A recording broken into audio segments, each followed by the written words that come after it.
Dear friends, आज हम देख रहे हैं आपका ईटीपी का सॉल्यूशन सेट वन का। तो इस वीडियो को देख लीजिए ताकि आप एग्ज़ाम में अच्छी तरीके से तैयारी कर पाएँ। आपके सारे सेट्स डाले जा रहे हैं। इंग्लिश कोर के 3 सेट डाल दिए गए हैं आपके लिए और बाकी आपका बीएसटी का सेट वन करा दिया गया है। अब आप देख रहे हैं ईटीपी का सेट वन। आपके सारे सॉल्यूशंस अवेलेबल कराए जा रहे हैं। जल्द से जल्द इन सभी को देख लें और यहाँ पर जो है आपको क्वेश्चंस एग्ज़ाम में देखने को मिलेंगे। पहला क्वेश्चन जो है आपका देखिए ध्यान से, और बहुत ही सिंपलेस्ट पेपर है आपका। अगर आप एक बार पढ़ लेते हैं ध्यान से तो आपको कोई दिक्कत नहीं होने वाली। पहला जो क्वेश्चन है, उद्यमी होता है, एंटरप्रेन्योर इज, तो यहाँ पर जो है एंटरप्रेन्योरर जो है वो कौन है, यानी कि क्या होता है। तो यहाँ पर वो साहसी भी होता है, ठीक है, जोखिम लेने वाला भी होता है और प्रबंधक भी होता है। तो ये सभी जो गुण हैं उसमें पाए जाते हैं, तो आपका डी ऑप्शन करेक्ट हो जाएगा। अगला जो क्वेश्चन है, उद्यमी सहायक है, तो एंटरप्रेन्योर असिस्ट, तो किस चीज़ में सहायक है। तो यहाँ पर देखिए सभी के लिए, पॉवर्टी एलिमिनेशन के लिए, क्योंकि ये जब अपना एंटरप्राइज खोलेगा तो इसके पास आदमी काम करने जाएंगे, ठीक है ना। आर्थिक विकास या आप कोई भी काम करते हैं तो आप कंट्री में एक इकोनॉमिक डेवलपमेंट का रोल उत्पन्न करते हैं। जैसे मारुति है, अपना भले ही प्रोडक्ट बेच रही है लेकिन है इंडिया में, इंडिया का नाम भी है कि मारुति इंडिया में बनती है और इंडिया जो है इकोनॉमी में डेवलप कर रहा है। तभी तो हम कहते हैं कि मार्केट शेयर ये है इसका, ये सब। और पूंजी निर्माण, यानी कि जब इकोनॉमिक है तो फॉर्मेशन भी होगा कैपिटल का। तो यहाँ पर जो उपरोक्त सभी इसमें भी राइट हो जाए। उसके बाद आते हैं क्वेश्चन नंबर 3 में। तीन तीन नंबर है, SIDBI का अर्थ जो है आपको बताना है, मीन बताना है, इसका फुल फॉर्म बताना है। तो ये क्या हो जाएगा, ये हो जाएगा small industries development bank of India. तो यहाँ पे जो है आपका भारतीय लघु उद्योग विकास बैंक। के बाद जो है नेक्स्ट क्वेश्चन आपका फोर्थ नंबर, इसकी बात करते हैं। फोर्थ नंबर में, ऐसे धंधे को किस नाम से पुकारते हैं जिसमें लोग नियमित रूप से दूसरों के लिए कार्य करते हैं और बदले में पारिश्रमिक प्राप्त करते हैं, यानी कि the occupation in which people work for others and get remuneration in return is known as. तो देखिए, जब भी आप काम करेंगे और आपको पैसे मिलेंगे तो इस टाइप के हम जो सिचुएशन है उसको हम क्या बोलते हैं, तो हमको रोजगार मिल जाता है ना। तो जो आदमी काम करता है वो एम्प्लॉयड है, एम्प्लॉयड मतलब रोजगार में संलग्न है। तो यहाँ पे क्या आ जाएगा, बी ऑप्शन करेक्ट हो जाएगा। उसके बाद आते हैं नेक्स्ट क्वेश्चन की तरफ, क्वेश्चन नंबर 5 पे। क्वेश्चन नंबर 5 क्या, निम्नलिखित में से कौन सा लक्षण उद्यमी में होना चाहिए। तो उद्यमी में देखो, इनोवेटिव भी होना चाहिए, रिस्क टेकिंग होना चाहिए, इनिशिएटिव भी होना चाहिए। तो ऑल ऑफ द अब जो है ये आपका राइट आंसर हो जाएगा, ऑल ऑफ दीज। इसके बाद आते हैं क्वेश्चन नंबर 6 पे। उद्यमी के कितने विशेषता होती है। उद्यमी की विशेषताएं मैंने ट्वेल्थ में पढ़ाई थी, बताई थी कि बहुत सारी कैरेक्टरिस्टिक्स होती हैं इसके अंदर, अनकाउंटेबल जो है। यहाँ पर जो है आपका क्या आंसर हो जाएगा, हाउ मैनी कैरेक्टरिस्टिक्स, तो अनकाउंटेबल, ठीक है। तो यहाँ पे डी ऑप्शन करेक्ट हो जाएगा। इसके बाद में है, उद्यमिता नेतृत्व प्रदान नहीं कर सकती, तो एंटरप्रेन्योरशिप फेल्स टू लीड, किस चीज़ में जो है एंटरप्रेन्योरशिप जो है वो काम नहीं करती। तो यहाँ पर जो न्यू कॉपरेशन डिवीजन है इसमें काम नहीं करती है, यानी कि आपका नए निगम विभाजन के लिए जो है ये कार्य नहीं करती, मतलब उसमें ये फेल हो जाती है। उसके बाद में है, उद्यमिता अस्वस्थ होती है खालिस्तान के द्वारा, किसके द्वारा अस्वस्थ हो जाती है, मतलब टेंशन फ्री हो जाते हैं। Entrepreneurship is insured, tension free मतलब कंफर्म हो जाते हैं, इंश्योर मतलब कंफर्म। तो कंफर्म क्या हो जाएगा, कंफर्म होती है बड़े आकार की फर्म से। तो लार्ज फर्म जो है इसका राइट आंसर हो जाए, ठीक है, कंफर्म होती है। बड़े आकार के फर्म को लॉस हो तो बंद करना बहुत ही मुश्किल होता है, जल्दी से बंद नहीं कर सकते, वो किसी तरह से भी हेल्प लेके अपने आप को फिर से रिफॉर्म कर लेती है। छोटे उद्योग जो मिडिल उद्योग हैं ये और सहायक जो हैं, ये सब चीज़ें जो है डाउन हो सकती हैं, बंद हो सकती हैं, लेकिन लार्ज फर्म बंद करना बहुत ही मुश्किल होता है, बहुत सारे उसके साथ में जुड़े होते हैं लोग, इसलिए। इसके बाद में है आपका नेक्स्ट जो क्वेश्चन है, इसमें देखिए क्या पूछा गया आपसे, उद्यमिता की आवश्यकता है, तो एंटरप्रेन्योरशिप इज नीडेड, तो यहाँ पे क्या आ जाएगा, तो डेवलपमेंट कंट्री इकोनॉमी का, और उसके बाद में अनडेवलप्ड इकोनॉमी के लिए भी, ठीक है, और उसके बाद में डेवलपिंग इकोनॉमी, यानी तीनों तरह की इकोनॉमी, यानी कि जो एक विकसित हो रही है और एक विकसित हो चुकी है और एक अविकसित है जिसका विकास भी नहीं हो, इन तीनों में जो है एंटरप्रेन्योरशिप जो है क्या हो सकती है, उद्यमिता आवश्यकता है, किसके लिए, इन तीनों के लिए, ठीक है। तो सभी प्रकार की और अर्थव्यवस्था में एक उद्यमी जो है काम कर सकता है, ठीक है ना। देखो, जिसमें अविकसित है उसमें अपने आप को विकसित कर सकता है, जिसमें विकासशील है जो मतलब विकसित हो रहे हैं उसमें उसको ऑप्शन मिलेगा, थोड़ा सा कंपटीशन मिलेगा, और जो विकसित है वहाँ पर तो आप जो करेंगे वही बेहतर है। इसके बाद में है 10वां क्वेश्चन, उद्यमिता विकास संभव है खालिस्तान के द्वारा, तो किसके द्वारा जो है उद्यमिता विकास है तो प्रॉपर एजुकेशन होगा, ट्रेनिंग होगा, मोटिवेशन, सारे के सारे सही हैं तो सभी के सभी आवश्यक हैं। इसके बाद में उद्यमिता की मुख्य विशेषताएं जो है बताना है। मुख्य विशेषताएं की बात करें तो यहाँ पे सारी की सारी विशेषताएं आती है, जिसमें नॉलेज आता है, विजन आता है, हार्ड वर्किंग, डायनामिज्म जो हो, मेहनत और गतिशीलता, सारे के सारे जो है उपरोक्त सभी है। इसके बाद में है आपका नेक्स्ट जो क्वेश्चन है, इसमें क्या पूछा गया, नव सृजकों को अपनी खालिस्तान से सीखना चाहिए, यानी innovators should try to learn from there, किससे सीखना चाहिए, तो देयर फेलियर से, उन्होंने क्या खोया है और क्यों खोया है, अगर ये जान जाते हैं तो आप सक्सेसफुल पर्सन जो है बन सकते हैं। ठीक है, फेलियर से, विफलताओं से सीखना ही जो है एक आगे बढ़ने का पहचान है। ठीक है, केवल सफलताएं मिलेंगी तो उसको गुरूर हो जाता है, तो फेलियर्स जो है आपको रास्ता दिखाते हैं, ये चीज़ करने से ये नुकसान हो जाएगा, ये आपको बताई जाती है इसमें, या सीख जाते हो आप ऑटोमेटिकली। जैसे कि सपोज करिए आप नहीं पढ़ेंगे तो आपका रिजल्ट जो है वो ऑटोमेटिकली क्या है, आपको सिखाएगा कि आप फेल हो रहे हैं या आपका नंबर कम आ रहा है, तो आपको क्या करना होगा, उससे नव सृजकों को सीखना चाहिए कि जो आदमी नहीं पढ़ रहा है उसका एग्जाम स्कोर कम हो सकता है, तो उसको ज़्यादा पढ़ना होगा, उसने ये सीखा उससे। ठीक है, इस तरह से। आपका 13 नंबर क्वेश्चन है, भारत में बल दिया जाता है, तो in India emphasis is given to, तो किसके लिए दिया जाता है, तो यहाँ पर जो है सभी पे, ऑन जॉब ट्रेनिंग है, ऑफ जॉब ट्रेनिंग है, या ट्रेनिंग सेंटर ट्रेनिंग है, कौन सा ट्रेनिंग है, तो यहाँ पर जो है आपका कौन सा आंसर सही हो जाएगा, तो यहाँ पे प्रशिक्षण केंद्र पर सबसे ज़्यादा बल दिया जाता है। ऑन जॉब कम देते हैं, ऑफ जॉब भी कम देते हैं, प्रशिक्षण केंद्र जो है आपका प्रशिक्षण, ट्रेनिंग सेंटर ट्रेनिंग जो है इस पे ज़्यादा बल दिया जाता है इंडिया में। इंडिया की बात हो रही है, ठीक है, ध्यान रखना है, भारत में है ना, यहाँ पे ऑप्शन में ध्यान रखो कि क्वेश्चन क्या पूछा गया, इन इंडिया। तो जो नेक्स्ट क्वेश्चन है 14 नंबर, उद्यमिता विकास कार्यक्रम का अभिप्राय खालिस्तान को विकसित करना है, तो क्या विकसित करना है, तो ये जो है आपका उद्यमिता प्रेरणा को विकसित करना है, उसके मोटिवेशन को जो है विकसित करना है। ठीक है, तो यहाँ पे बी ऑप्शन करेक्ट हो जाएगा। 15 नंबर जो क्वेश्चन है, इसमें क्या है, उद्यमिता विकास कार्यक्रम प्राय संगठित किए जाते हैं, तो ये जो है आपके 6 वीक्स ड्यूरेशन के लिए किए जाते हैं, 6 महीने अवधि के लिए। ठीक है, 6 साप्ताहिक अवधि के लिए।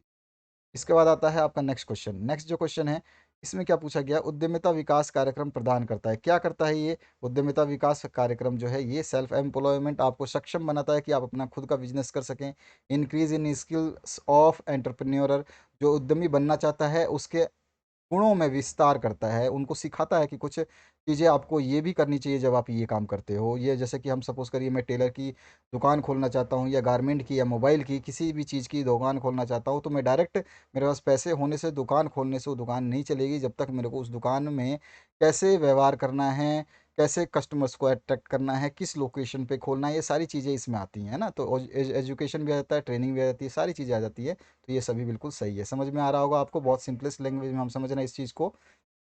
17वां है, आर्थिक उपगम्यता के अनुसार उद्यमी होता है, according to income approach entrepreneur is, तो वो कैसा होता है जो है आपका, तो ये होता है आपका, जब आपका आर्थिक उपगम्यता की, यानी कि इसमें क्या आ रही है, इकनम इनकम की बात आ रही है, तो इनकम में जो क्या करेगा, वो प्रॉफिट सीकर हो जाएगा, यानी लाभ खोजना उसका काम होगा, तो सी ऑप्शन जो है करेक्ट हो जाएगा। उसके बाद में नेक्स्ट जो क्वेश्चन है 18 नंबर, मनोवैज्ञानिक उपगम्यता निम्न में से संबंधित है, मनोवैज्ञानिक की बात कर रहा है, अब ये साइकोलॉजिकल अप्रोच की बात कर रहा है, तो किससे डील करती है ये आपको बताना है, तो क्या आंसर हो जाएगा इसका, तो ये है आपका अचीवमेंट। मनोवैज्ञानिक क्या होता है कि मेरा लक्ष्य है, मैं मन में अपने छा ठान लूँ कि मेरे को मन में कि मुझे 40 में से 40 लाने हैं, तो मैं ला सकता हूँ, लेकिन ठानना पड़ता है। जैसे आप मन में ठान लेते हो कि यार आज कल मेरा मैच है पड़ोस वाले टीम से या फिर स्कूल में, तो मैं उसमें सबसे बेहतर करूँ, तो आप मन में ठानते हो और बाद में देखते हो आप रिजल्ट भी वैसा ही पाते हो, लेकिन ये ठानना पड़ता है, ठानना, और उसी ठाने हुए हिसाब से आप करते भी हो, यानी कि उस मैदान में आप प्रदर्शन करने गए हो तो पूरा ठाना हुआ आपके मन में है कि आज मैं दिखा दूंगा दोस्तों को कि मैंने आपके लिए इतने रन बनाए हैं और इतना अच्छा बॉलिंग बैटिंग या जो भी किया है आपने, तो इस तरह से एक रात से ही आप सोचना शुरू कर देते हो, तो यहाँ पे लक्ष्य प्राप्ति, अचीवमेंट मोटिव जो है इसका मेन जो है इसमें संबंधित रहता है। ठीक है, अब इसके बाद आते हैं नेक्स्ट क्वेश्चन की तरफ। क्वेश्चन नंबर 19 नंबर, उद्यमिता लक्षण निम्न में से संबंधित है, तो एंटरप्रेन्योरल ट्रेट डील्स विद, किसके साथ है, आपका आंसर क्या हो जाएगा इसका सही, तो ये देखिए ध्यान से, इसमें जो है आपका जोखिम वहन व्यवहार, यानी कि रिस्क टेकिंग बिहेवियर जो है उद्यमिता के लक्षण में संबंधित होता है। ठीक है, केवल लाभ सृजन करना, कार्य सृजन करना और परिवर्तन खोज व्यवहार, ये सब चीज़ें इसमें नहीं आती है।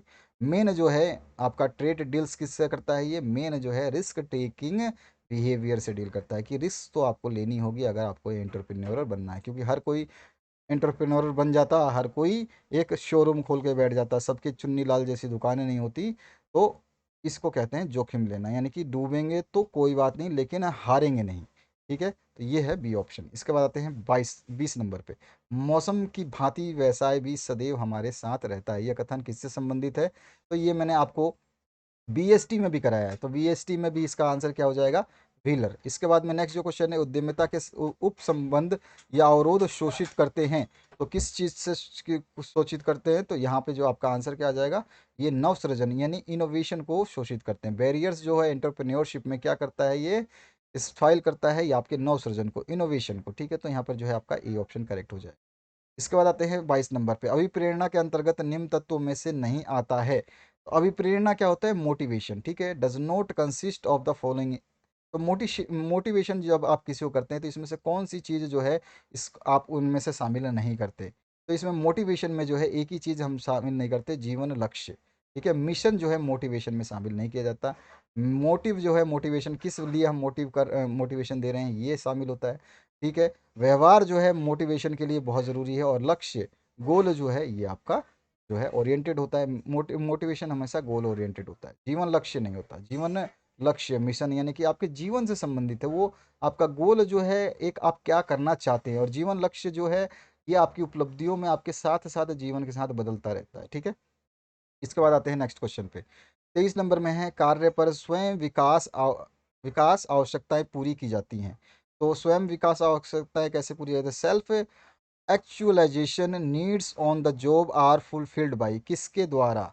तो यहाँ पे कौन सा आंसर हो जाएगा हमारा सही? तो ये होता है प्रशिक्षण कार्यक्रम में भागीदारी से। यानी कि हम अगर ट्रेनिंग प्रोग्राम में भाग लेते हैं, सीखते हैं, तो हमारा सेल्फ एक्चुएशन नीड्स जो है वो फुलफिल हो जाती है। ठीक है, यानी कि कार्य पर स्वयं विकास की आवश्यकता जो है इस ट्रेनिंग से की जाती है। अगर आप नए हैं, मान लीजिए आपको अपनी दुकान पे या अपने मकान पे या कहीं पे भी आपको एक, सपोज करिए आपको एक वॉचमैन ही रखना है अपने घर पे, तो अगर आप उस वॉचमैन को रखते हैं तो आप डायरेक्ट थोड़ी है कि नौकरी पे रखा और गेट पे खड़ा कर दिया, आप उसको पूरा अपना घर समझाएंगे कि आपका घर ये है, इस तरफ से एंट्री है, इस तरफ से एग्जिट है, इधर भी देखना है, उधर भी देखना है, यहाँ पे ध्यान रखना है। तो वो चीज़ें जो है कैसे हो गया? ऑन आपका प्रैक्टिसिंग करवा रहे हैं उसको ट्रेनिंग प्रोग्राम के द्वारा, आप खुद उसको ट्रेनिंग दे रहे हैं, और ऑलरेडी उसको सुरक्षा की ट्रेनिंग दी गई है जहाँ से आपने उसको हायर किया है, लेकिन आप अपने घर के बारे में जो है ट्रेनिंग दे रहे हैं कि यहाँ पर देखो भैया ये चीज़ ऐसे। नहीं तो वो तो गार्ड खड़ा ही रहेगा, कोई आए हो जाए कहीं क्या फ़र्क पड़ता है ना। तो ये चीज़ आपको थोड़ा सा समझ लेनी है, बस सिंपलेस्ट वर्ड में समझना है। आते हैं नेक्स्ट क्वेश्चन की तरफ। और यहाँ पे संबद्धता की आवश्यकता आश्वस्त करती है, यानी कि the need of affiliation assures. तो किसको एश्योर करती है, गारंटी किसकी देती है? तो यहाँ पर क्या आंसर हो जाएगा हमारा? तो यहाँ पे जो हमारा राइट आंसर होगा हो जाएगा अंतः व्यक्तिगत संबंध, यानी इंटरपर्सनल रिलेशनशिप्स। ठीक है, यहाँ पे सहबद्धता की आवश्यकता किसको आश्वस्त करती है, किसको इंश्योर करती है? एफिलिएशन। एफिलिएशन जो है वो अंतः व्यक्तिगत संबंध को जो है आपका क्या करती है? अस्वस्थ करती है या फिर एश्योर करती है। अगला जो है क्वेश्चन आपका 25 नंबर, भारत में लघु उद्योग का पंजीयन करना है, यानी कैसा है, जरूरी है कि नहीं है? In India registration of small industries is. तो यहाँ पे जो है ये आवश्यक है, करना ज़रूरी है। ठीक है, ऐच्छिक नहीं है कि आपने छोटी सी भी एक स्मॉल स्केल इंडस्ट्री का नाम आते ही आपको उसको अनिवार्य तो नहीं कहेंगे लेकिन आवश्यक ज़रूर है। ठीक है, उसके बाद में आपका 26 नंबर, उद्यमिता विकास कार्यक्रम कौन चाहता है? Who wants entrepreneurship development program. तो ये कौन चाहेगा? तो देखिए यहाँ पर ऑप्शंस को। बिजनेस एग्जीक्यूटिव, बिल्कुल एग्जीक्यूटिव ऐसे नहीं बनोगे, आपने बहुत कुछ सीखा होगा तब बनोगे। ठीक है, तो यहाँ पे जरूरी नहीं कि वो कार्यक्रम में सीखे, वो अपने एक्सपीरियंस से अपने जीवन लाइफ में चक्रण से भी सीख जाता है। जैसे कि कोई स्टूडेंट है, पेंटिंग बनाना जानता है, या फिर क्रिकेट ही खेलना जानता है, या फिर कुछ भी खो खो खेलना जानता है सपोज करिए, तो स्टार्टिंग में वो कच्चा खिलाड़ी होता है। जिस दिन वो पहले दिन वो खो खो या पेंटिंग बनाता है, या जिस दिन भी आप फर्स्ट जब ए लेटर कैप लिखना सीख रहे थे, तब आपका जो है क्या हुआ था कि आपने उसको वैसा नहीं बनाया था जो आप बनाते हैं। मतलब ये क्या हुआ, आपके continuous practice practice practice makes a man perfect, आप प्रैक्टिस करते गए और आपका ए जो है सुंदर बनता गया, अच्छा लिखना आपने शुरू कर दिया। तो ये क्या करता है? उद्यमिता विकास कार्यक्रम कौन चाहता है? तो वो आदमी चाहता है जो अच्छा करना चाहता है ना। तो तक यहाँ पे कौन सा आंसर हो जाएगा यहाँ पे, तो यहाँ पे जो है बिजनेस एग्जीक्यूटिव भी अच्छा करना चाहता है, technical and other qualified group जो है वो भी अच्छा करना चाहते हैं, पूर्व सैनिक जो है, इन एक्स सर्विस मैन को भी जो है कार्यक्रम जो है बताया जाता है, क्योंकि ये जो है एटीएम पे सिक्योरिटीज़ करते हैं, उसके अलावा बैंक में सिक्योरिटीज़ करते हैं। बहुत सारे एक्स सर्विस मैन जो हैं, आपको ये गन लेके खड़े होते हैं, इसका मतलब सारे के सारे पुलिस थोड़ी हैं, ये एक्स सर्विस मैन है जो सैनिक के रूप में कार्य कर चुके हैं या किसी कारणों से अपनी जॉब को छोड़ चुके हैं। तो यहाँ पे जो है आपका डी ऑप्शन करेक्ट हो जाएगा। इसके बाद आते हैं नेक्स्ट क्वेश्चन पे। भारत में उद्यमिता विकास कार्यक्रम रहा है, कैसा रहा है, तो हमारा क्या आंसर हो जाएगा, ये बिल्कुल जो है आपका इसमें थोड़ा सा जो है नीड ऑफ इम्प्रूवमेंट, यानी सुधार की इसमें आवश्यकता है। बाकी हम इसको सफल भी बोल सकते हैं, लेकिन जो है हमारा सी ऑप्शन जो है बहुत ज़्यादा इंपॉर्टेंट रहेगा। Entrepreneurial development program has been need of improvement. ठीक है, इसके बाद में है 28 नंबर क्वेश्चन। 28 नंबर देखिए, उद्यमित का सर्वाधिक योगदान होता है, यानी maximum role of an entrepreneur is, तो किस में होता है, सोसाइटी में होता है, गुडविल में होता है, या एक्सपोर्ट प्रमोशन में होता है। तो सबसे पहला जो है इसका क्या आंसर हो जाएगा, तो ये हमारा जो है आर्थिक विकास में होता है, इन इकोनॉमिक डेवलपमेंट, किसमें होता है, इकोनॉमिक डेवलपमेंट में। इसके बाद जो है आपका नेक्स्ट जो क्वेश्चन है, उद्यमी सहायता करते हैं, एंटरप्रेन्योरर सीनियर हेल्प इन, तो यहाँ पे किसमें सहायता करते हैं ये, तो हमारा क्या आंसर हो जाएगा, राइट आंसर क्या हो जाएगा, आयात प्रतिस्थापन में, इंपोर्ट सब्सटीट्यूशन में जो है उद्यमी सहायता करते हैं। ए ऑप्शन जो हमारा करेक्ट हो जाए। इंपोर्ट में तो कमी नहीं करेंगे, ठीक है। आयात में वृद्धि, इंक्रीज इन इंपोर्ट, ये भी नहीं करेंगे, ठीक है। निर्यात, सॉरी, आपका निर्यात जो है उसको हम कम नहीं करेंगे। आयात में हम वृद्धि नहीं कर सकते, ठीक ठीक है ना, आयात में वृद्धि करेंगे तो हमारा ही लॉस है, जितना हम निर्यात करेंगे उतना ही ज़्यादा। लेकिन आयात प्रतिस्थापन करते हैं तो ये सब्सटीट्यूशन कर रहे हैं, उसमें हम जो है आयात में भागीदारी दे रहे हैं, तो यहाँ पर जो हमारा ए ऑप्शन करेक्ट हो। इसके बाद में उद्यमी रोजगार के अवसर खालिस्तान में करता है, तो रोजगार अवसर में क्या करेगा वो, हमेशा वृद्धि करेगा, यही तो रोजगार अवसर बनाता है। जो जितने भी आप छोटे मोटे शोरूम्स वगैरह देखते हैं सबको उद्यमी बोला जाएगा, ठीक है। और जो फिर उस शोरूम से एक बिल्डिंग बनाता है या फिर एक कंपनी छोटा सा खोलता है, तो वो भी एंटरप्रेन्योर ही होता है। तो क्या करता है, वृद्धि करता है ना, क्या करता है, रोजगार के अवसर में वृद्धि करता है, लोगों को रोजगार के अवसर प्रदान करता है, तभी जाके उसके वहाँ पे लोग काम करते हैं। भारत में उद्यमियों का भविष्य कैसा है, तो भारत में जो है इसका भविष्य जो है उज्जवल है, ब्राइट माना जाता है। इसके बाद में है नेक्स्ट जो क्वेश्चन है, भारत में विदेशी उद्यमियों की भूमिका है, role of foreign entrepreneurs in India कैसा है, तो हमारा जो है आंसर हो जाएगा बिल्कुल सकारात्मक है, पॉजिटिव है। जब हमारा ऑब्वियस सी बात है, भारत में उद्यमी का भविष्य जब उज्जवल है तो ये सकारात्मक ही होगा। इसके बाद में नेक्स्ट है, उद्यमी महत्वपूर्ण योगदान करता है, किस में करता है, तो क्या आंसर हो जाएगा, आर्थिक विकास में, ठीक है ना, मेन जो है आपका इकोनॉमिक डेवलपमेंट में। इसके बाद में है, भारत में तीव्र आर्थिक विकास में सहायक है, in India fast economic development is helpful in, इसके अंदर जो है ये हेल्पफुल है, तो हमारा क्या आंसर सही हो जाएगा, ये हेल्पफुल है जो है भारत की सरकार एवं उद्यमी दोनों के लिए है ना। यहाँ पर जो है बी ऑप्शन करेक्ट हो जाए, क्योंकि हमारे गवर्नमेंट के लिए भी और एक एंटरप्रेन्योर के लिए भी तीव्र आर्थिक विकास जो है सहायता करता है। उसके बाद में है, एकत्रीकरण एवं संविलियन जो है उसको आपको बताना है, ये क्या होगा, तो इसका आंसर हो जाएगा हमारा, राइट आंसर जो है कौन सा चूज करेंगे आप, तो इसमें हो जाएगा 35 में, उद्यमिता व्यवहार को प्रोत्साहित करती है, यानी कि ये डिस्करेज करती है एंटरप्रेन्योरियल बिहेवियर को। एकत्रीकरण एवं संविलियन यानी merger and accusation, merger accusation क्या होता है इसको समझ लीजिए ताकि आपको ऑप्शन भी समझ में आए। देखिए, मर्जर और एक्यूजिशन जैसे होती है कि एक कंपनी है, सपोज करिए कि ये कंपनी है, ये ए के नाम से है, ठीक है, किसी के नाम से है, और ये कंपनी है, ये किसी बी के नाम से, ठीक है, ये क्या है, बी के नाम से। अब ये क्या करती है, यहाँ पर जो है ये दोनों ने समझौता किया और इन दोनों को एक बना दिया, यानी कि ये कंपनी आपकी एक हो गई अब। तो इन्होंने मर्ज कर लिया आपस में, क्या है, एक्वायर करना, एक्वायर मतलब इस पे हक करके अपने दोनों को मर्ज कर लेना। एक्वायर भी यही चीज़ होती है, ठीक है, मर्ज भी यही चीज़ है, मर्ज मतलब मिलना, एक्वायर मतलब उसको के ऊपर हावी हो जाना या उसके ऊपर कब्जा कर लेना। तो यहाँ पर जो है उद्यमिता व्यवहार को ये हतोत्साहित करती है। अगर कोई, मैंने मान लो कि बड़ी मेहनत से एक शोरूम खोला और उसको कोई दूसरा खरीद ले किसी वजह से, ठीक है, एकत्रीकरण कर ले, संविलय कर ले, अपने में मिला ले, तो क्या हो जाएगा, मैं टूट जाऊंगा। यानी कि आप जो काम कर रहे हैं तो आप सोचेंगे कि ये मेरे साथ गलत हुआ, क्योंकि मैंने बड़ी मेहनत से करी थी, अब इसका मालिक कोई और होने जा रहा है। ठीक है ना। तो ये क्या करती है, एक व्यवहार को जो है हतोत्साहित करती है। इसके बाद आते हैं 36 नंबर क्वेश्चन पे, बीडियन उद्यमियों की विशेषता है। तो यहाँ पे फेवियन उद्यमियों की विशेषता, तो फेवियन उद्यमी जो है, Fabian entrepreneurs are characterise by, तो यहाँ पे क्या आंसर हो जाएगा इसका, तो वो होता है आपके शर्मीले और आलसी, शाई एंड लेजी। ठीक है, तो यहाँ पर जो है ये फेवरल के लिए, फेवियन के लिए बहुत ही मतलब एक वो माना जाता है। उसके बाद में है ड्रोन, वे उद्यमी हैं जो कि प्राय, तो drones are the ones that are often, यहाँ पे क्या करते हैं ये, इनकी क्या खासियत है, तो ये लाभ तथा हानि भी उठाते हैं, यानी दोनों चीज़ें वियर करते हैं। ठीक है, earns profit and even loss भी। उसके बाद में नेक्स्ट जो क्वेश्चन है आपका, उद्यमी की पूर्ति निर्भर हो करती है, उद्यमी की पूर्ति जो है निर्भर किस पे करेगी, तो हमें सभी को पता है लाभ की दर और सामाजिक वातावरण पे। ठीक है ना, लाभ का दर हमारा मेन, उद्यमी की पूर्ति निर्भर किस पे करेगी, एक तो लाभ कितना वो कमा रहा है, और सामाजिक वातावरण कैसा है उस समाज में, उसका मतलब कैसा चल रहा है क्लाइमेट में, उसका व्यवहार कैसा है, ये चीज़, तो लाभ की दर और सामाजिक वातावरण।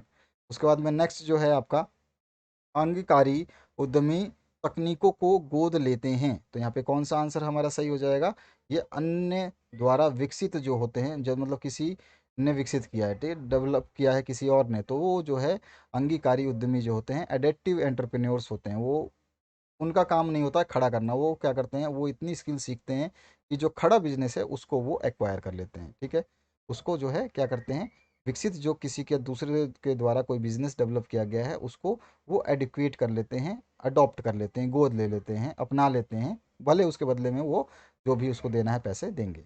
और अंतिम प्रश्न जो है इसमें आपका, भारतीय उद्योगों के संबंध में उद्यमिता क्या है, तो यहाँ पे क्या आंसर हो जाएगा, ये हमारे भारतीय उद्योगों के in relation to Indian industries entrepreneurship is necessary. ठीक है, ये आपकी जो है भारतीय के हिसाब से जो है आवश्यक है, नेसेसरी है। तो ये आपका जो है 40 प्रश्नों के उत्तर हमने देखे, सेट वन ईटीपी, बीएसटी कर दिया गया है, इंग्लिश स्कोर कर दिया गया है, हिंदी आने वाला है, हिंदी कोर आने वाला है, सब कुछ आने वाला है। फटाफट देखते जाइए, अपने दोस्तों के साथ में शेयर करते जाइए, प्लेलिस्ट आपके सामने है, इसको जरूर देखिए। Thank you very much, have a good day.